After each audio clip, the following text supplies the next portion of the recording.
हाँ जी, नमस्कार। मैं व्याख्याता संतवीर सिंह। स्वागत है आपका इस क्लास में, इस प्लेटफॉर्म पे। आज अपने इस कड़ी में जो शैक्षिक परिदृश्य जो है उस आईने में आज हम देखने जा रहे हैं राजस्थान निःशुल्क एवं अनिवार्य बाल शिक्षा का अधिकार अधिनियम 2011। क्योंकि अति व्यस्तता है, जो लेंथी टॉपिक है उनको बाद में कर लिया जाएगा। 2009 का एक्ट बच्चे बहुत शिद्दत के साथ पढ़ते हैं, बहुत मटेरियल भी मिल जाता है, लेकिन इसको थोड़ा सा हल्के में ले लिया जाता है। और अब बोर्ड है या आरपीएससी की बात करें, उनका रुझान 2011 के एक्ट की तरफ जाने लगा है। हमने बस इसमें इतना देखना है, कब लागू हुआ, अधिसूचना कब जारी हुई, किस धारा में क्या है। अब धारा से ज्यादा जो काम है वो भाग पर जाता है, किस भाग में क्या है। तो इन तमाम बातों का इसमें हम जिक्र करेंगे और पिछले आए हुए प्रश्नों को लास्ट में पीवाईक्यू हम हल कर लेंगे। ठीक है, तो उम्मीद है इससे पहले वाली क्लासें आपने लगा ली होंगी। नहीं लगाई तो पूर्व की क्लासें जरूर लगाएं, आपको काफी फायदा मिलेगा, ऐसा मेरा मानना है। चलिए अपने स्टार्ट करते हैं। राजस्थान निःशुल्क व अनिवार्य बाल शिक्षा का अधिकार नियम 2011। अब हमने 2009 के एक्ट को आप लोगों ने खूब पढ़ा होगा अभी तक के लिए, और 2011 का जो एक्ट है, ये एक्ट 2009 वाला जो एक्ट था, आरटी एक्ट 2009, उसमें कुल 39 धारा है और 38 नंबर जो धारा है, 38 नंबर धारा के अनुसार इस एक्ट का निर्माण किया गया। उसमें लिखा हुआ है कि राज्य सरकार अपने यहां ऐसा करके स्पेशली, तो ये राज्य सरकार ने अपना स्पेशल अधिनियम जारी किया। और इसकी अधिसूचना कब जारी की गई, पूछा गया प्रश्न है 29 मार्च 2011 को। राजस्थान ने अपना निःशुल्क अधिकार अधिनियम कब जारी किया है, 2011 में। इसकी अधिसूचना 29 मार्च 2011। ये लागू कब होता है, आगे स्लाइड में है, 1 अप्रैल 2011 को। आगे वाली स्लाइड पे मैं आपको इनकी तुलना करके बता दूंगा। ठीक है, अब ये कहता है निःशुल्क और अनिवार्य बाल शिक्षा का अधिकार अधिनियम 2009। इसका बताया गया है कि इसकी अधिनियम इन चीजों को ना अच्छे से देख लिया करो। आजकल कथन कारण वाला वो ट्रेंड बना हुआ है। हाँ, ग्रेड 3 में ये कह सकते हैं कि ज्यादा टफ नहीं करेगा, कर ले तो क्या कर लेंगे हम, एक बात है। जब तैयारी कर ही रहे हैं तो थोड़े, भाई मैं ये नहीं कह रहा कि बहुत ज्यादा आंकड़े, बहुत ज्यादा तथ्य याद रखने पॉसिबल नहीं है, लेकिन जिन चीजों को आरपीएससी ने, मैंने अब एक वीडियो बनाई है इससे पहले वाली जस्ट वीडियो, कि बदलते पैटर्न के अनुसार हमें क्या बदलना है, किताबें, अपने जो कोचिंग उसको, या जहां से आप जिन किताबों से पढ़ रहे हो या कोचिंग से पढ़ रहे हो या जो भी, आप उसको बदलना है या हमारा पढ़ने का तरीका बदलना है। तो इस पर वो वीडियो 1 घंटे की जरूर है, 50 मिनट 1 घंटे की, लेकिन उसमें आप बहुत कुछ सीखोगे। तो आप सभी ग्रेड 3 वाले वो उसको जरूर देखना, आपको बहुत बेनिफिट मिलेगा। आपको आईना दिख जाएगा कि हमें चीजों को पढ़ना कैसे है। मेरा प्रयास ये रहता है कि मैं आपको इस तरह से गाइड करूं कि आप खुद सीख जाएं पढ़ना कैसे है। बस जिस दिन आपको ये पता चल गया ना, ये तरीका आ गया। जैसे अब एग्जामिनर आपको मान लो दो बातें देके पूछ ले, कौन सा सही है कौन सी गलत है, 1 सही 2 गलत, 1 व 2 दोनों सही, 1 व 2 दोनों गलत, 1 गलत 2 सही, ऐसे दे दिया जाता है कई बार। वो उसमें ऐसा ही करेगा कि 2009 का केंद्रीय अधिनियम संख्या 38 की धारा 35 के अनुसार द्वारा, अब यहां दे देगा, वो यहां 38 कर देगा, यहां 35 कर देगा। एक ट्रेंड बना हुआ है। एक एक तथ्य को बहुत अच्छे से आरपीएससी ने फैक्ट इधर वाला इधर, इधर वाला उधर, तो जो जैसे मैंने सेकंड ग्रेड की हमने टेस्ट सीरीज दी है उसमें हम ऐसे ही करते हैं, सत्य असत्य कथन कारण है। ग्रेड 3 वाली टेस्ट सीरीज में भी प्रयास रहता है, क्योंकि बच्चे, मैंने सोचा कि जब पूरे सिलेबस के पेपर बनाएंगे तब आपको ऐसे पेपर दिए जाएंगे, और सितंबर के बाद जो दोबारा से एक टेस्ट सीरीज दोबारा शुरू करेंगे, उसमें सारे आपको अभ्यास ही इस तरह से करवा दिया जाएगा कि आसान हो तो भी कोई दिक्कत नहीं, और गलत प्रश्न, थोड़े टफ प्रश्न आ जाए तो भी कोई दिक्कत नहीं है। तो ध्यान रखना, वो अधिनियम संख्या 35 2009 का जो केंद्रीय अधिनियम है 2009 का एक्ट, उसकी धारा 38 के अनुसार जो है राज्य सरकार ने अब उस पावर का इस्तेमाल करते हुए राजस्थान निःशुल्क और अनिवार्य बाल शिक्षा का अधिकार नियम 2011 जो है उसकी अधिसूचना 29 मार्च 2011 को जारी की। अब जो 2009 का एक्ट है, 2009 वाला जो एक्ट है, ये कब 1 अप्रैल 2010 को लागू होता है, 1 अप्रैल 2010 को। और हमारा जो 2011 वाला अधिनियम है, इसकी अधिसूचना 29 मार्च को, हमने अभी पढ़ा कि 29 मार्च 2011 को जारी हुई। और अगर इसके लागू होने की बात की जाए तो ये 1 अप्रैल 2011 को लागू हुआ। 1 अप्रैल यहां 11 है, ये 9 है लेकिन 10 में लागू हुआ। इन चीजों को अच्छे से कर लो, एग्जामिनर ने इन्हीं चीजों को बदलना है। अगर बदला, कितना ही टफ पेपर बनाना है। जैसे अब वो कितनी काम की बात आपको पता चल गई कि 38 को 35 कर सकता है, 35 को 38 कर सकता है ना। तो इस तरह से आप पढ़ना सीख जाए ना तो बहुत ही शानदार काम हो जाएगा। अब हमने ये देखना है 2009 और 2011। 2009 वाले में कुल भाग कितने हैं? भाग है 7। और धाराएं या नियम कितने हैं? उसमें पहले 38 थे, अब है 39। और इसमें भाग कितने हैं? इसमें भाग हैं 10 है क्या? और धाराएं कितनी हैं? धाराएं इसमें है 29, 29। इस बात को याद रखना आप, ठीक है। इसमें 39, पहले 38 से 39 हो गई है। अब जब हम 2009 का एक्ट करेंगे, मैं आपको 2009 वाला एक्ट करवाऊंगा, तब उसमें एक स्लाइड हम ऐसी रख लेंगे कि जो मोस्ट इंपॉर्टेंट जो भाग व धाराएं या नियम हैं उनको तुलनात्मक रूप से कि 2000 ये चीजें सेम है सारी की सारी, कि शिक्षकों के कर्तव्य, विद्यालय के कर्तव्य, सरकार के कर्तव्य, जो विद्यालय प्रबंधन समिति है उसकी बात कर ले, उसकी संरचना की बात कर ले, चाहे वो निःशुल्क अनिवार्य शिक्षा के अधिकार के तहत एडमिशन प्रवेश की बात कर ली जाए, ये सारी चीजें 2009 वाले एक्ट में भी है। यहां संशोधन करके थोड़े बहुत चेंज के साथ क्या है कि नाम मात्र के चेंज के साथ इसको नाम 2011 दे दिया। तो हम क्या तुलनात्मक रूप से जब कर लेंगे कि अच्छा ये चीज 2009 वाले में तो इतने नंबर पर है और इसमें इतने नंबर पर है, ठीक है। इसमें भाग ज्यादा है, इस बात का ध्यान रखना, धाराएं कम है। अगर एक बात ध्यान रखना, अगर आता है भाग नंबर 1 में जो प्रारंभिक बिंदु के बारे में बात आती है कि उसका नाम, प्रसार और प्रारंभ किस तरह से है, भाग 1 की धारा 1 क्या कहती है? इन नियमों का नाम राजस्थान निःशुल्क और अनिवार्य बाल शिक्षा का अधिकार नियम, इसका नाम ये है, अनिवार्य बाल शिक्षा का अधिकार नियम 2011 है। 29 मार्च को अधिसूचना जारी हुई। कहते हैं कि राजपत्र में इसका प्रकाशन 30 मार्च को हुआ और 1 अप्रैल 2011 को यह लागू होता है। 10 भाग व 29 नियम है। ये तो हो गया इसका नाम। अब उसका प्रसार व प्रारंभ कि किस तरह से, कौन क्या है, यहां से भी एक बार ग्रेड 1 में प्रश्न आया हुआ है, आपने ध्यान रखना है। मैंने आपको एक बात बताई थी कि ये वैसे ना प्रारंभिक होता है, प्राथमिक शिक्षा का विभागाध्यक्ष निदेशक, ये प्रारंभिक होता है, प्रारंभिक वर्ड होगा। मैंने आपको जब पहली क्लास हमने की थी शिक्षण अधिगम के नवाचार, तो उसमें आपको यह बता दिया था कि एक प्रारंभिक निदेशालय होता है, एक माध्यमिक निदेशालय होता है।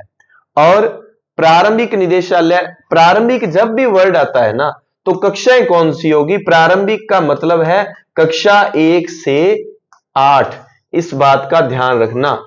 और अगर प्राथमिक शब्द आता है तो प्राथमिक शिक्षा का मतलब है कक्षा 1 से 5,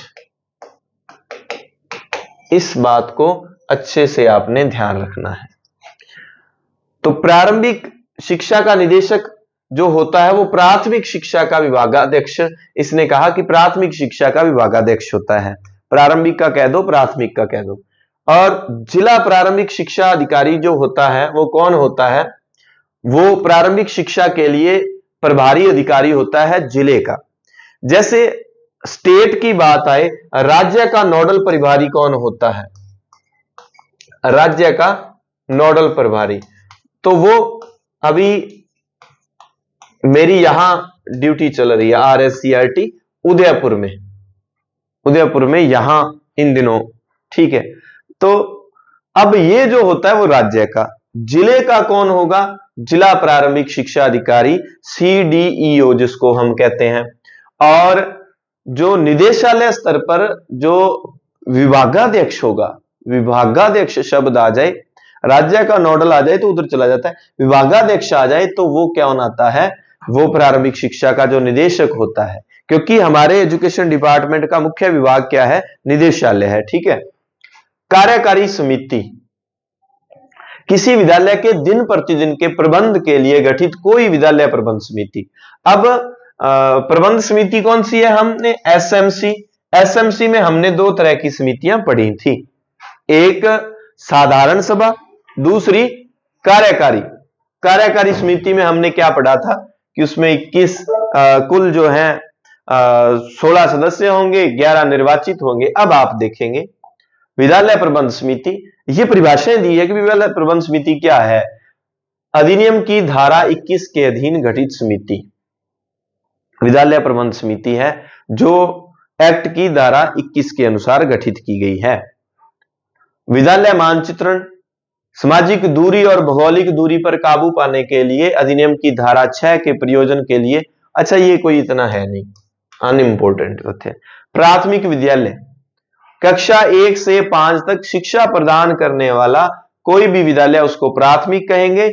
उच्च प्राथमिक होगा 6 से 8, और इन दोनों के लिए एक शब्द अगर लेना हो तो वो हो जाएगा प्रारंभिक शिक्षा।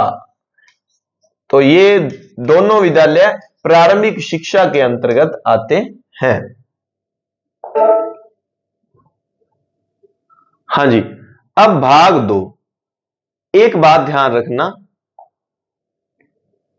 कि विद्यालय प्रबंध समिति के बारे में RT 2009 में कहां वर्णन है? धारा 21 में वर्णन है, अभी पढ़ा। और विद्यालय प्रबंध समिति की संरचना और कर्तव्यों के बारे में 2011 के कौन सी धारा में है? धारा संख्या 3 में, धारा 3 में SMC का उल्लेख है। SMC, तो SMC धारा 3 में है। भाग पूछा जाए, भाग 2 में है। 1 नंबर भाग में परिभाषाएं, संरचनाएं वगैरह ये हो गई।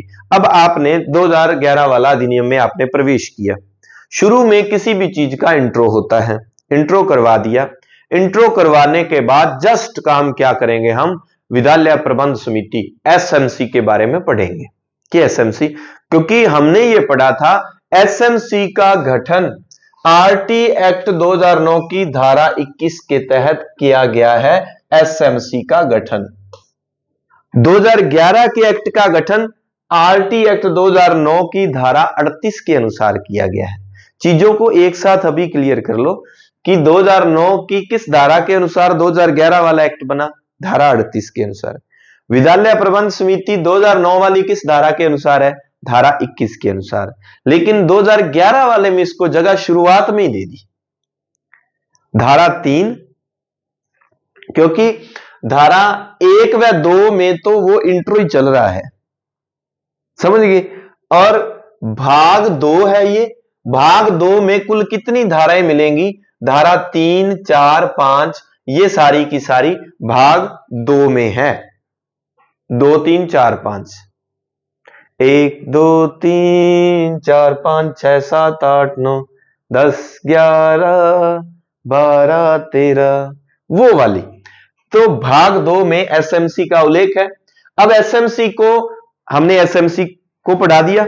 अब वहां की 16 सदस्य थे, 11 निर्वाचित, 5 मनोनीत और 50% जो महिलाएं होनी चाहिए। माता पिता कितने होने चाहिए? 3/4 यानी कि 75, ठीक है। माता पिता 75% यानी कि 3/4 जो है वो होने चाहिए माता पिता। 1/2 यानी कि 50% संख्या महिलाओं की होनी चाहिए। 16 में से कुल 8 महिलाएं होनी चाहिए। और यहां ये कार्यकारी समिति की, उसी की कार्यकारी समिति का उल्लेख है। पहले तो बता दिया कि विद्यालय प्रबंध समिति की संरचना कैसे, पूरा स्ट्रक्चर कैसा होगा। धारा भाग 1 में तो 2009 के एक्ट के ढांचे की बात की गई है कि क्या परिभाषा क्या कुछ है। फिर जब भाग 2 में आएंगे तो ये कहेगा कि ये पूरा जो स्कूल है, स्कूल को चलाने वाली मुख्य समिति है, उसके बारे में बता देते हैं, जो गांव के लोगों से मिलकर बनी है, जिसका अध्यक्ष गांव का ही कोई अभिभावक होगा, लेकिन जो हेड मास्टर होंगे वो प्रधानाचार्य जो भी होंगे वो सचिव होंगे उसके। तो उसके बारे में एसएमसी, देखो एसएमसी विद्यालय प्रबंध समिति 3 अक्षर है वैसे भी, और धाराएं 1, 2, 3 है इसके संबंधित। धारा 3, धारा 4, धारा 5। तो 5 नंबर तक विद्यालय प्रबंध, विद्यालय विकास योजना। अब 5 नंबर में विद्यालय विकास योजना, तो यह विद्यालय विकास योजना कितने, धारा 5 में 3 वर्ष के लिए विद्यालय विकास योजना तैयार की जाती है, कुल 3 वर्ष के लिए। एसएमसी का गठन 2 साल बाद चेंजेस होता रहता है, और विकास योजना 3 साल के लिए बनाई जाती है इसके द्वारा, ठीक है। तो ये भाग 2 अच्छे से याद कर लेना। 2 में 3 अक्षर हैं और 3 धाराएं हैं। अब चलते हैं भाग 3 पर। निःशुल्क और अनिवार्य शिक्षा का अधिकार भाग 3 में है। अब आपने ये जब वो पढ़ेंगे दोबारा, जब 2009 का एक्ट पढ़ेंगे ना, तब आपको बहुत आनंद आएगा। मैंने इसको इसलिए पहले लिया क्योंकि उस एक्ट में ये धाराएं बहुत बाद में आती हैं और इसमें शुरू में आ जाती हैं। तो ये शुरू में हमें, तो जब हम उसको पढ़ेंगे तो हम ये कहेंगे कि अच्छा उस एक्ट में तो शुरुआत में यहां पर थी। भाग 3 में निःशुल्क और अनिवार्य शिक्षा का अधिकार दिया गया है, और इसमें जो है नियम 1 धारा 1 ही आती है। तो निःशुल्क और अनिवार्य शिक्षा का अधिकार क्या था? पहले तो ये था कि 6 से 14, पहले 6 से 14 वर्ष के लिए था, और वर्तमान में क्या चल रहा है? वर्तमान में ये लागू है 3 से 18 वर्ष के बच्चों पर। 3 से 18 वर्ष तक के बच्चों को निःशुल्क व अनिवार्य शिक्षा का अधिकार। ये 2017 और 2019 में ना संशोधन काफी हुए हैं। 2009 वाले एक्ट में उनका जिक्र कर दिया जाएगा, काफी सारे। 2017 ये बड़े संशोधन हुए हैं। देखो 2017 का संशोधन और 2 ही तरह का। अब कितना भी आपको उलझाना हो तो 2019 वाले संशोधन को वो 2017 का संशोधन लिख देगा, और 2017 वाले को 2019। तो ये एक ही स्लाइड में मैं क्लियर कर दूंगा कि 2017 में कौन कौन से संशोधन किए आरटी एक्ट में, 2019 में कौन कौन से संशोधन किए गए हैं। तो विशेष प्रशिक्षण ट्रेनिंग, जो बच्चे जो जिनको है रेमेडियल कोर्स की, जैसे 3-3 माह का जो चलता है कोर्स वगैरह, 3 माह का हम देखते हैं ब्रिज कोर्स वगैरह जो भी, तो उसका जिक्र इसमें किया गया है। तो भाग 3 में निःशुल्क और अनिवार्य शिक्षा वेरी इंपॉर्टेंट है। किसमें है? भाग 3 में है। भाग 4 राज्य सरकार और स्थानीय जो प्राधिकारी है उसके कर्तव्यों की बात करता है। आसपास का क्षेत्र या सीमाएं, राज्य सरकार और स्थानीय प्राधिकारी का उत्तरदायित्व, और स्थानीय प्राधिकारी द्वारा बालकों के अभिलेखों को रखा जाना। अब आसपास क्षेत्र की बात आ जाती है, तो ये आपने देखा होगा, मैं वैसे देखो दूरी की बात करता है ये, कि कक्षा 5 तक का विद्यालय जो है वो कितने 1 से 1.5 किलोमीटर की दूरी तक होना चाहिए, और कक्षा 6 से 8 तक का विद्यालय 2 से 2.5 किलोमीटर की दूरी के अंदर अंदर होना चाहिए। ये राज्य सरकार का कर्तव्य बनता है, उसको पूरा करना पड़ेगा। तो भाग 4 में 3 धाराएं हैं, 4 में भी 3 है, 2 में भी 3 थी, लेकिन 3 में एक ही 6 नंबर नियम, 3 में 6 पड़ा है, समझ गए? 3 में 6 है निःशुल्क वाला, वो जो भी हमने देखा। तो 3 से पहले 2 था, 2 में भी 3 धाराएं थी, 4 में भी 3 धाराएं हैं। 4 दूनी 8 बीच में पड़ी है, एक पहले और एक जस्ट बाद में। राज्य सरकार और स्थानीय प्राधिकारी का जो उत्तरदायित्व बनता है कि निःशुल्क शिक्षा जो है बच्चों को मस्ट है 3 से 18 वालों को प्रदान करवानी है, वो सारी उनकी ड्यूटीज तो है और ये और उनके कर्तव्यों को आगे डिफाइन किया गया है। स्थानीय प्राधिकारी जो होगा, चाहे स्कूल का प्रिंसिपल है या जो भी है, बालकों के अभिलेखों का, बालकों से संबंधित अभिलेख क्या होते हैं, जब ड्रॉप आउट बच्चे हो गए, हाउस होल्ड सर्वे किया जाता है, वो बच्चों से संबंधित जितना भी की पढ़ाई बीच में छोड़ दी या कौन से जो है कहां पढ़ रहे हैं कैसे, वो पूरा लेखा जोखा जो है वो विद्यालय में रहता है। तो ये स्थानीय प्राधिकारी उस जो होगा मौके का अधिकारी, उसको वो डेटा रखना पड़ता है। तो हमने तो धाराओं को पढ़ना है, कौन से भाग में क्या है, फिर उस भाग में कुल कितनी धारा और एक एक धारा में क्या है, ये हमने पढ़ना है। बीच वाली बातें जो है वो अगर करने बैठ के तो ये आप भूल जाओगे। वो आप क्या कि जो भी बुक आप पढ़ रहे हो उसमें आपको व्याख्या मिल जाती है वैसे, तो धाराओं वाले में, ऐसे वाले में सिर्फ धारा ही शायद पढ़नी चाहिए। विद्यालय और अध्यापकों के उत्तरदायित्व, पहले राज्य सरकार के दायित्वों की बात आएगी, स्थानीय प्राधिकारी के। राज्य सरकार, पहले राज्य सरकार याद रख लेना, फिर राज्य सरकार के क्या होते हैं, अध्यापक होते हैं और विद्यालय होते हैं। तो 4 में राज्य सरकार के कर्तव्यों दायित्वों के बारे में और 5 में विद्यालय और टीचर्स के जो ड्यूटीज हैं उनके बारे में आता है। पहला कि कमजोर वर्ग व अलाभप्रस्त जो समूह के बालक हैं उनको प्रवेश देना है। राज्य सरकार द्वारा प्रति बालक व्यय की प्रतिपूर्ति, वो बालक से याद आ गया, बालक थारे जब आया करता, रोज खेल के जाया करता, हुई के तकरार सुदामा रे, भाई गणे दिना में आया, बता मेरे यार सुदामा रे भाई। चलो,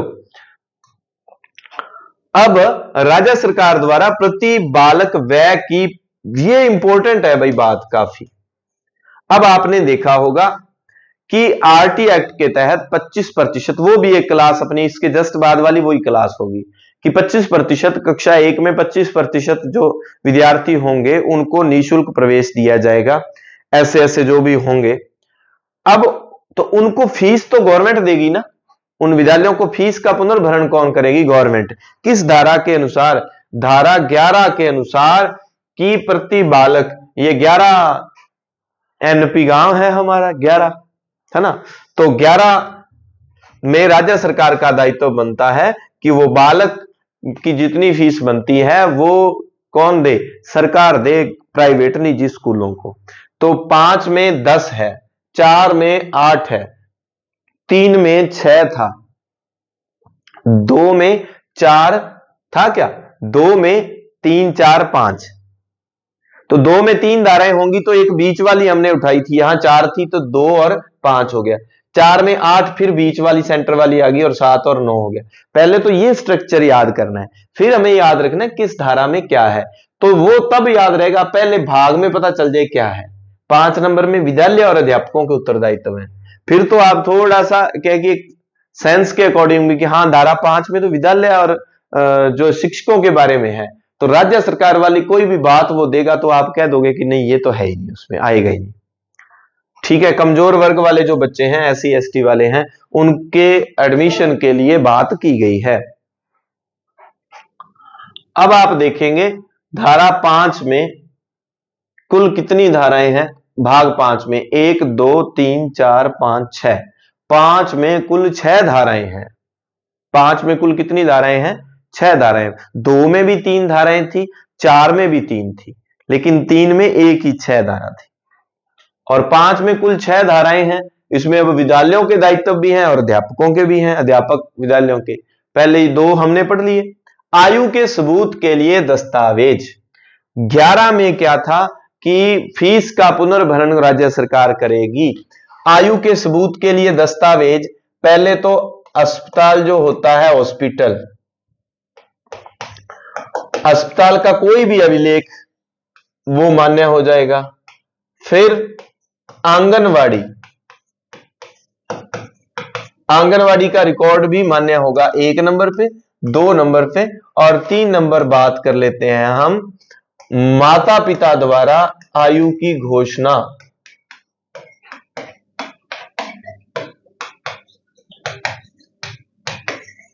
ये सारे जो है सबूत माने जाएंगे आयु से संबंधित। इनको उसमें लिखा हुआ है कि अगर ये किसी बच्चे के पास है तो उसकी सही आयु वो मानी जाएगी, इनमें से कोई भी हो।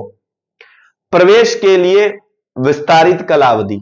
अब बच्चा आ गया विद्यालय में तो वो 6 माह का, अब तो हालांकि ये चेंज कर दिया सत्र पर्यंत जो है उसको, और इस सेशन में फिर उन्होंने थोड़ा सा जितने संशोधन होंगे एक साथ करवा दिए जाएंगे। इससे पहले 6 माह वाला तक आपने ध्यान रखना है कि प्रवेश के लिए कालावधि क्या है। जब प्रवेशोत्सव शुरू हो गया उसके 6 माह तक जो है बच्चे जो प्राथमिक शिक्षा में एडमिशन ले सकते हैं। विद्यालयों को मान्यता, नियम 14 के अनुसार विद्यालयों की मान्यता की बात की गई है कि मान्यता के क्या क्या जो है इंस्ट्रक्शन है किस विद्यालय को, तो उसमें भूमिका और सारे चीजें आती है, उनको दिया जाएगी मान्यता। नियम 15 विद्यालय की मान्यता वापस लेना। अगर कोई विद्यालय रूल के अकॉर्डिंग नहीं चल रहा उसकी मान्यता वापस ले लेगी, और अगर फिर भी वो विद्यालय जारी रहता है चलाते हैं उसके मालिक उसको, तो 1 लाख तक का जुर्माना जो है उन पे लगाया जाता है। तो कुल मिला के धारा भाग 5 में हमने पढ़ा है शिक्षकों के और विद्यालय के उत्तरदायित्व। तो उसमें जो है पहले 4 बातें तो ये भी प्रवेश के लिए होगी, ये भी प्रवेश के लिए होगी, ऊपर भी 2 की जो है कमजोर वर्ग के विद्यार्थियों को विद्यालय में एडमिशन देना, और 4 धाराएं जो होगी प्रवेश से संबंधित, 2 धाराएं होंगी जो विद्यालयों की मान्यता से संबंधित। अब आ गया भाग 6, इसमें अध्यापक के बारे में बताया गया है। 6 में क्या है, हम जितने भी बनने जा रहे हैं वो भाग 6 वाले लोग हैं। तो भाग 6 में भी 6 धाराएं हैं, शायद नहीं 5 ही है ना, 17, 18, 19, 20, 21। अब शिक्षकों की योग्यता के संबंध में बताया गया है। अब ये जैसे पैरा टीचर वगैरह, प्रबोधक वगैरह पहले जो रखे थे पैरा टीचर, उनको इन सर्विस एक बार रख लिया, चाहे 12 पढ़े हुए थे, फिर उनको मौका दिया गया था कि आप इतने साल में अपनी जो है निर्धारित योग्यता, आपने बीएसटीसी जो भी करनी है आप कर लो। फिर उनको बाद में परमानेंट किया, मतलब थोड़ा सा उनको प्रमोशन या अतिरिक्त लाभ दिया गया था। पहले तो ये 5 वर्ष था, पहले क्या है 5 वर्ष के अंदर अंदर आपको वो योग्यता लेनी है, लेकिन बाद में संशोधन करके 9 वर्ष कर दिया था।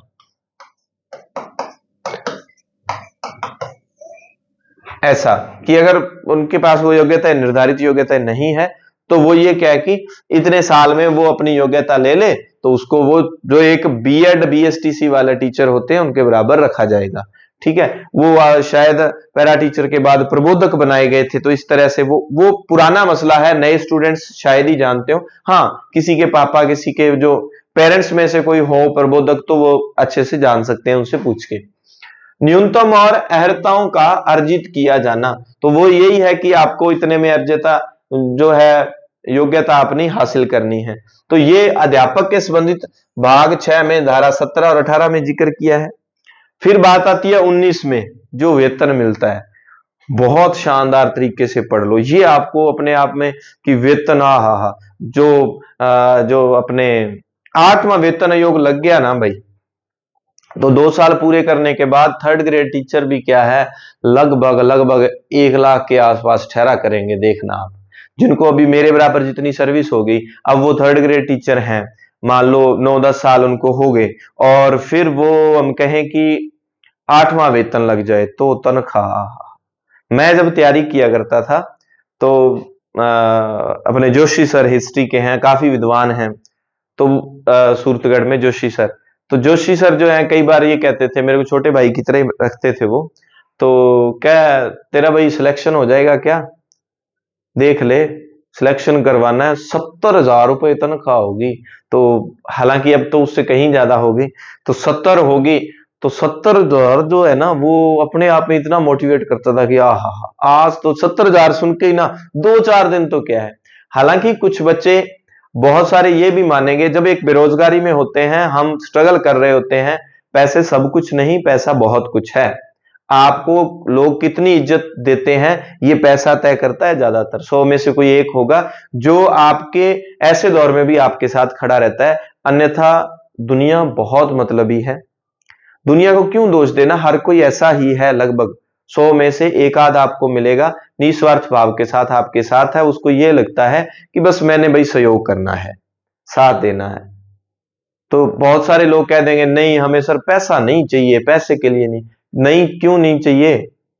आपको आप ही के जानकार, अगर आपकी कंडीशन ऐसी है कि आप इकोनॉमिक रूप से या किसी भी तरह से आप थोड़े से वीक चल रहे हैं, आपके परिचित लोग भी 10 बार सोचेंगे आपसे हाथ मिलाने के लिए किसी फंक्शन पार्टी वगैरह में। और जब आप किसी जॉब में होते हो तो दूर दूर से जानकारियां बना के आपसे हाथ मिलाया जाएगा।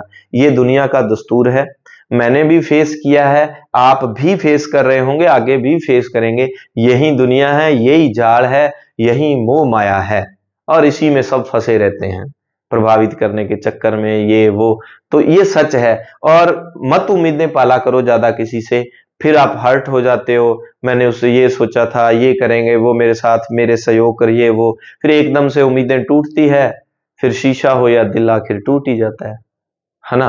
तो इन चीजों का ध्यान रखें, अपने आप को मजबूत बना लें, और इतना मजबूत बना लें कि किसी से उम्मीद नहीं पालनी, कोई भी हो, कि मैंने करना है, मैं करूंगा। और जिस दिन आपने ये फिक्स कर लिया ना, yes I can do it, तो बिल्कुल आप कर सकते हो। मत रखो उम्मीदें, कुछ भी करो। मैंने भी ऐसा करके यहां तक आया हूं। मेरी स्टोरी जो बच्चे जानते हैं, हम किसी दिन जब 100 के हो जाएंगे यूट्यूब पर तब सुनाएंगे। तो वो पर्दे के पीछे है, और स्ट्रगल मैं पिछली जो बच्चों को बता रहा था कि आरपीएससी के बदले पैटर्न के अनुसार कैसे पढ़ना है, तब भी मैंने जिक्र किया था कि जो है स्टोरी जो है वो पर्दे के पीछे है। तो आप जितने बच्चे भी अभी कह देते हैं ना सर बहुत कंडीशन बुरी है, हम पढ़ नहीं पाएंगे सर, परिवार संभालना होता है, ये वो, तब मैं उनको कहता कुछ नहीं। लेकिन मैं मेरा उदाहरण देख के कहूं ना, मैं अगर उनको ये कहूं नहीं भाई आप मैनेज करो, आप उनको ये लगेगा कि सर बातें करना आसान होता है। जैसे पेपर के प्रश्नों के बारे में कहें तो सर आप नहीं जानते पेपर, भाई पेपर हॉल हमने देखे हुए हैं, पेपर दिए हैं, पास भी किए हैं, ठीक है, और तभी बता रहे हैं, फालतू का लेक्चर वैसे नहीं देते। और दूसरी बात कि फिर बच्चों को ये लगता है कि ये तो बड़ी अठाठ से रह रहे हैं, इनको ये लगता है, तो इन्होंने सब किया हुआ है, सब किया हुआ है, मजदूरी भी की है, ठीक है, भूखे रह के भी काम किया है, स्ट्रगल पूरा दिन काम करने के बाद बिल्कुल भी थकना नहीं, क्योंकि पढ़ना है, नहा धो के पढ़ने बैठ जाते थे। 6 घंटे 7 घंटे काम करने के बाद कोई होगा जो इस जोश के साथ लग जाएगा कि अब नहा धो के पढ़ने बैठना है, 3-4 घंटे जरूर पढ़ना है। अगर ये जोश जुनून है, जोश जुनून तो मर गया। 3-4 घंटे गर्ल्स हैं, और हमारी वो बहनें जो गृहिणियां हैं, वो कहती हैं कि सुबह शाम घर का काम करने के बाद सर फिर कहां पढ़ा जाता है। क्यों नहीं, सपने आपके हैं तो स्ट्रगल आपको करना पड़ेगा, सीधी सी बात है। आपको बनना पड़ेगा इस तरह से, अपनी बॉडी को इस तरह से कर लो कि ये कहे, चाहे जब तक वो है तोड़ेंगे नहीं तब तक छोड़ेंगे नहीं, रुको मत जब तक लक्ष्य की प्राप्ति ना हो जाए। बहुत सारे ऐसे थॉट हैं, बस उसको एक को अपना लो अच्छे से। आपको ही करना पड़ेगा, दुनिया की कोई ताकत आपको हमें बना बनाया माहौल मिल जाए, यहां तो माहौल नहीं है, माहौल क्रिएट करना पड़ता है, कर लो। आप वो समय ढूंढो जब आप उस माहौल में पढ़ सको, आपको बनाना पड़ेगा, परिस्थितियों से लड़ना पड़ेगा। बनी बनाई परिस्थितियां, बना बनाया वातावरण हर किसी के नसीब में नहीं होता, और जिसके होता है उसको मजा ही नहीं आएगा सफलता का। आप जितने लोग स्ट्रगल कर रहे हैं, आपको मजा आएगा सफलता का। पूरे जोश के साथ लग जाओ कि कोई थकान नहीं, कोई कुछ नहीं। ये बंदा 8-8 घंटे काम करने के बाद भी आगे 5-7 घंटे पढ़ लेता था। तो तभी कॉलेज की स्टडी पूरी करते ही मैं लेक्चरर बन गया था। छोटा सा पतला सा लेक्चरर जाता था, मेरे से बड़े बड़े जो हैं स्टूडेंट हुआ करते थे। चलिए आज ज्यादा हो गया, खैर फ्लो में। तो ये अध्यापक के बारे में बताया गया है, और उम्मीद है इससे आपको थोड़ा सा मोटिवेशन मिलेगा। अध्यापकों के वेतन भत्ते, सेवा के निर्बंधन और शर्त, अध्यापकों द्वारा अनुपालन किए जाने वाले कर्तव्य, और प्रत्येक विद्यालय में छात्र अध्यापक अनुपात बनाए रखना। ये सारी बातें जो है अध्यापक के बारे में है। ये छात्र अनुपात वाली बात देखो, इसकी धारा 21 में क्या है, प्रत्येक विद्यालय छात्र अध्यापक अनुपात बनाए, छात्र अध्यापक अनुपात की बात, जो कि एक ऐसे एरिया अनुसूचित जनजाति वाले कुछ क्षेत्र वाले एरिया है, वहां 25 जो है बच्चों पर, यहां लगभग 30 बच्चों पर एक अध्यापक सामान्यतः हम मानते हैं, ठीक है, 1 से 5 में। और यहां धारा 21 में तो छात्र शिक्षक अनुपात है, और 2009 वाले एक्ट की धारा 21 में क्या है, एसएमसी, स्कूल मैनेजमेंट कमेटी की बात है। अच्छे से इन चीजों को बार बार, कम से कम 5-7 बार आप इसका जब नंबर लगेगा, एक बार पढ़ लिया, फिर आपने 1 वीक 10 दिनों बाद अच्छे से रट लो, चीजें यही हैं, देखना बहुत शानदार पेपर हो जाएगा आपका, यकीन मान के चलो। आप बहुत भटक रहे हो, उनसे पढ़ लो उनसे पढ़ लो, तथ्य वही है, सारे उन्हीं को बताने का तरीका अलग अलग हो सकता है, कोई चीजें ज्यादा बता देगा कोई कम, हमने याद आपने रखनी है। मत चेकअप किया करें किसी का कि वो सर बहुत, वो सर बहुत, ये सर बहुत, आपके याद रहा या नहीं ये मायने रखता है बस।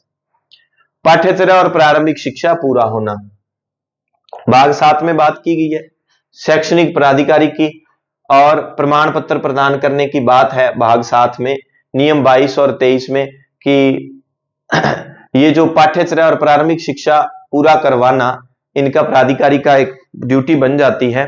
जो स्थानीय जो प्राधिकारी होगा, जैसे प्रिंसिपल की आप बात कर लें, पाठ्यचर्या शब्द देखो, एक शब्द होता है पाठ्यक्रम और एक शब्द है पाठ्यचर्या, दोनों में क्या अंतर है? ये तो है सिलेबस की निर्धारित है कि इतने पाठ इस किताब में और आपको पढ़ाने हैं, मतलब सिर्फ शैक्षिक की बात कर ले हम, शैक्षिक, और ये हो जाता है सह शैक्षिक, सह शैक्षिक, यानी कि पढ़ाई के साथ साथ उस बुक के अलावा बच्चा खेल कूद से, विद्यालय के बाहर, उस क्लासरूम के बाहर जो कुछ भी सीखता है वो पाठ्यचर्या। तो पाठ्यचर्या और प्रारंभिक शिक्षा के पूरा करने की ड्यूटी है, और प्रमाण पत्र प्रदान करना, बच्चा पास हो जाता है तो वो जो उनको अंक तालिकाएं बांट दी जाती है उसकी बात की गई है। और धारा 8 में शिकायत निवारण की बात है, अध्यापकों के लिए शिकायत निवारण तंत्र, ये शिकायत करने वाली प्रोसेस के बारे में, ठीक है, टीचर्स की भी शिकायत होती है, पोर्टल पर हो जाती है, और ज्यादातर झूठी शिकायतें भी होती हैं आज के समय में, आपको पता ही है। अध्यापकों के लिए शिकायत निवारण तंत्र बनाया जाएगा, और उसमें जो है जिला जो है ब्लॉक विकास अधिकारी, ब्लॉक विकास अधिकारी, देखो ब्लॉक शिक्षा अधिकारी नहीं है, ब्लॉक विकास अधिकारी है, वो अध्यक्ष होगा, उसके अंडर में वो बनेगा। और जिला स्तर पर जो है जिला परिषद का अध्यक्ष होता है, वो होता है। तो शिकायत, मान लो शिकायत हो गई, अब शिकायत का निवारण करने के लिए अध्यक्ष कौन होगा? ब्लॉक विकास अधिकारी होगा, और फिर सदस्य होंगे ब्लॉक शिक्षा अधिकारी, सीबीओ जो है उसके सदस्य होंगे। 25 बालकों माता पिता की शिकायत का निवारण, अब माता पिता की, बालकों की शिकायत है उनके, तो सारा का सारा शिकायती सिस्टम है भाग 8 में। 8 में ठाठ है, ठाठ किसके हैं? शिकायत, माता पिता, बच्चे, अध्यापक, विद्यालय, जिनकी शिकायतें करनी है, जिनको शिकायत करनी है उसकी ठाठ किसमें है? 8 में, भाग 8 में ठाठ है शिकायतों के लिए। 9 बाल अधिकारों का संरक्षण, धारा 26 आ जाएगी यहां, 6 और 2 8 होते हैं वैसे, और भाग ये है 9। राजस्थान राज्य बाल अधिकार संरक्षण आयोग द्वारा अगर बाल अधिकारों का संरक्षण का कोई हनन हो रहा है, कुछ भी हो रहा है, तो उस समय राजस्थान राज्य बाल अधिकार संरक्षण आयोग के द्वारा जो गाइडलाइन बनाई गई है उसको फॉलो करते हुए स्कूलों में, विद्यालयों में बालक के, बच्चों के अधिकारों का संरक्षण जो है वो करना है। ये बाल अधिकारों के संरक्षण की बात भाग 9 में नियम 26 में की गई है। अंतिम भाग हमारा 10 होगा, भाग 27 में, भाग 9 में 26, 27, 28 है। राजस्थान राज्यपाल अधिकार संरक्षण आयोग के सक्षम परिवारों को प्रस्तुत करने की रीति, सामान्य राज्य सलाहकार परिषद का गठन। देखो 2009 वाले एक्ट में राष्ट्रीय सलाहकार की है और राज्य सलाहकार की है, यहां राष्ट्रीय का तो मतलब नहीं, राज्य सलाहकार परिषद का गठन किया जाएगा। 14+ ऐसे करके मेंबर होंगे, 14+ सदस्य होंगे उसके, परिषद जो है वो किस तरह से काम करेगी, तो उसका जिक्र किया गया है धारा 28 में। 28 28 याद रख लेना।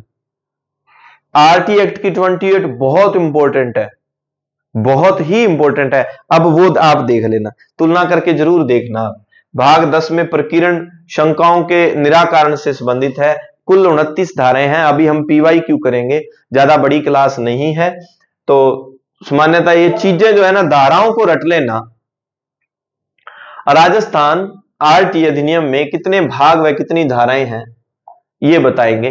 अब एक बात ध्यान रखना, अगर अब आप कहोगे कि सर हमें कैसा पता चला कि आरटी अधिनियम कौन से की बात कर रहा है, वो कहीं 39 वाले की, उसकी तो 2009 के, जो 2011 वाला है ना उसके आगे राजस्थान शब्द लगा होगा। इस बात को आपने, ये बातें मुझे पता है बहुत सारे बच्चों को नहीं ध्यान, उनके कंफ्यूजन आपके बिना बताए बता दूंगा, क्योंकि मैं जो भी पढ़ाता हूं वो ये सोचता हूं स्टूडेंट्स क्या सोचते होंगे जब पढ़ाते हैं।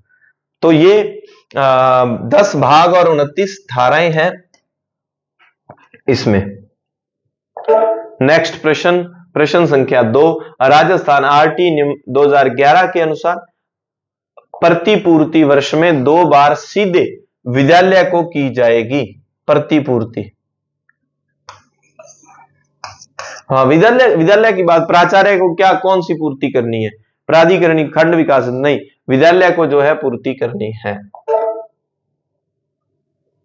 राजस्थान आरटी नियम 2011 के प्रावधानों के अनुसार विद्यालय विकास योजना में निम्न में से किन सूचनाओं का होना आवश्यक नहीं है।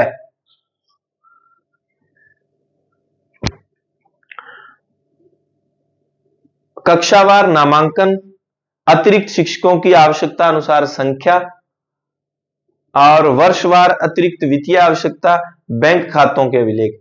अब बैंक खातों की डिटेल, इसका क्या संबंध है, ये सीधा ही पढ़ा है वैसे तो भाई। शिक्षकों के आवश्यकता कितनी है और वित्तीय आवश्यकता, स्कूल को फंडिंग की कितनी आवश्यकता है, कक्षावार नामांकन इसका तो है, बैंक खातों की डिटेल का क्या करवाना है।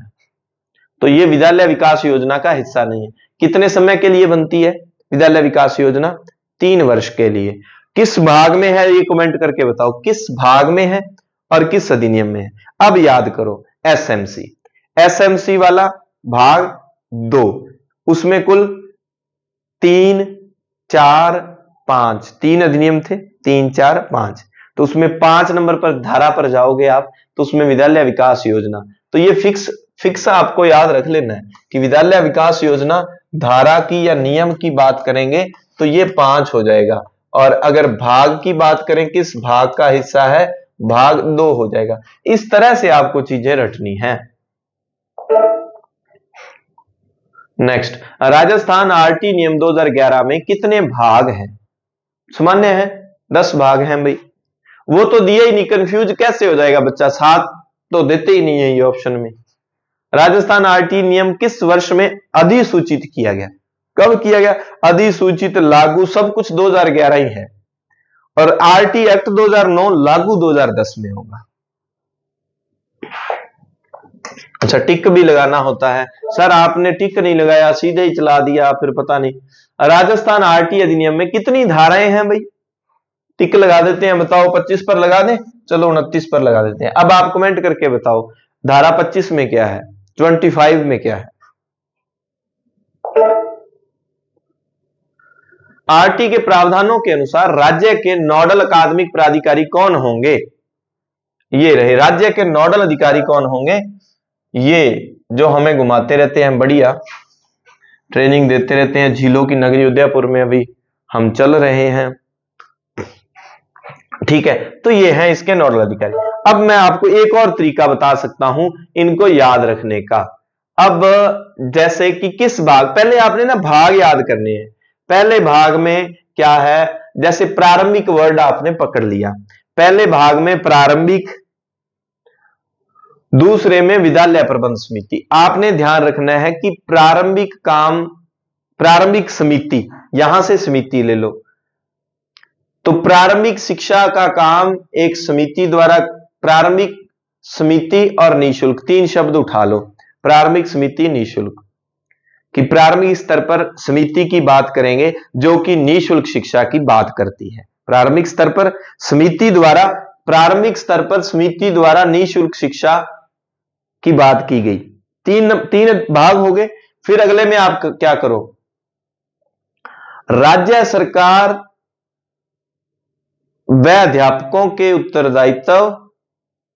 हाँ, यहां पर राज्य सरकार शब्द ले लो, राज्य सरकार के उत्तरदायित्व अध्यापक पूरा करेंगे।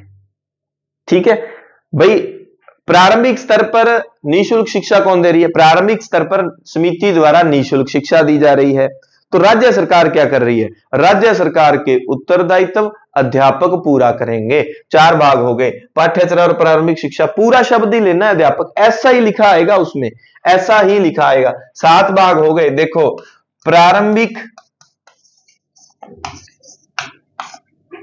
प्रारंभिक स्तर पर समिति द्वारा निःशुल्क शिक्षा, ठीक है, निःशुल्क शिक्षा दी जाएगी। लो, तो समिति वाली बात, निःशुल्क शिक्षा वाली बात और प्रारंभिक, ये 1 2 3 भाग हो गए। तो फिर बोले भी समिति दी गई निःशुल्क शिक्षा, तो राज्य सरकार, फिर अगला प्रश्न करता ही है, तो भाई राज्य सरकार क्या करेगी? राज्य सरकार, ये हो गया 1 नंबर, जिसमें राज्य सरकार वाली लाइन हो वो भाग हो जाएगा 4। राज्य सरकार के उत्तरदायित्व, जिसमें उत्तरदायित्व शब्द आ जाता है। उत्तरदायित्व किसके? विद्यालय और शिक्षकों के। राज्य सरकार के उत्तरदायित्व कौन? शिक्षक। सिर्फ शिक्षक और अध्यापक की परिभाषा जिसमें आई है वो भाग 6 है। अध्यापक क्या करेंगे? पूरा करेंगे। तो पूरा अध्यापक उत्तरदायित्व राज्य सरकार। पूरा क्या? पाठ्यचर्या और प्रारंभिक शिक्षा पूरा होना। तो 1 2 3 4 5 6 7, 7 भाग तो वैसे हो गए, और 8 9 आगे आप याद कर लेना। 8 9 में क्या कह रहा है वो? बाल अधिकारों का संरक्षण। 9 में बाल अधिकारों का संरक्षण। हाँ, 7 भाग 8, 1 मिनट रुको, भाग 8 कहां गया? 10 9, एक भाग रह गया क्या? ये रहा भाग 8, शिकायत निवारण वाला। तो भाग 8 में शिकायत निवारण की बात की गई है। हाँ, इसको हाईलाइट नहीं किया गया ना। तो भाई क्या करें? राज्य सरकार के उत्तरदायित्व शिक्षक पूरा करेंगे, और अगर नहीं पूरा किया तो शिकायत कर दी जाएगी। क्या शिकायत करेंगे? कि बाल अधिकारों का संरक्षण नहीं किया गया, ऐसे करके। प्रारंभिक स्तर पर समिति द्वारा निःशुल्क शिक्षा दी जाएगी। तो राज्य सरकार क्या करेगी? राज्य सरकार के उत्तरदायित्व अध्यापक पूरा करेंगे, और अगर नहीं पूरा किया तो क्या शिकायत कर दी जाएगी। क्या बहाना लगाया जाएगा? कि बाल अधिकारों का हनन हुआ है, और एक प्रकरण बना के जारी कर दिया जाएगा प्रकीर्ण वाला। तो ये 10 भाग याद कर लो, फिर आपके धाराएं याद हो जाएंगी। और इस तरह से उम्मीद है किसी तरह का ना एक पूरी स्टोरी बना के उन चीजों को, ऐसे ये फैक्चुअल चीजें होती हैं। समझने वाली बात मैंने आपको बता दिया, समझाने वाली, कि किन किन शब्दों को हेर फेर कर सकता है एग्जामिनर। यहां की कोई भी धारा है कि राजस्थान वाले एक्ट के अनुसार विद्यालय और अध्यापकों के कर्तव्य किस भाग में उत्तरदायित्व, यहां भाग 5 में है, आरटी एक्ट में 2005 में नहीं है। वो फिर वहां वाला ऑप्शन जरूर देगा, यहां आपको कंफ्यूज करना है। ठीक है, सत्य असत्य कथन कारण जिसमें। तो ठीक लगे क्लास, बढ़िया से कमेंट वगैरह कर दिया करो, लाइक वाइक, है ना, और शेयर अपनी स्टोरी लगा लिया करो। नहीं तो कोई बात नहीं, नए बच्चे अभी भी वो वीडियो देख रहे हैं जिन्होंने चैनल सब्सक्राइब नहीं किया तो कर लीजिए। फिर मिलते हैं ब्रेक के बाद, अच्छे से पढ़ते रहिए। और इन दिनों क्या है कि 2 दिन के गैप से थोड़ी बहुत छुट्टी हो सकती है, मैनेज कर लेना। उस पर डाल दूंगा टेलीग्राम पे। पहले मैं क्या कि डालता नहीं था न्यूज की क्लास होगी या नहीं, तो अब आपको अपडेट मिलती रहेगी। और टेस्ट अगर देने हो तो वो अपना ऐप पे टेस्ट चल ही रहे हैं। मिलते हैं ब्रेक के बाद। धन्यवाद। जय हिंद, जय भारत।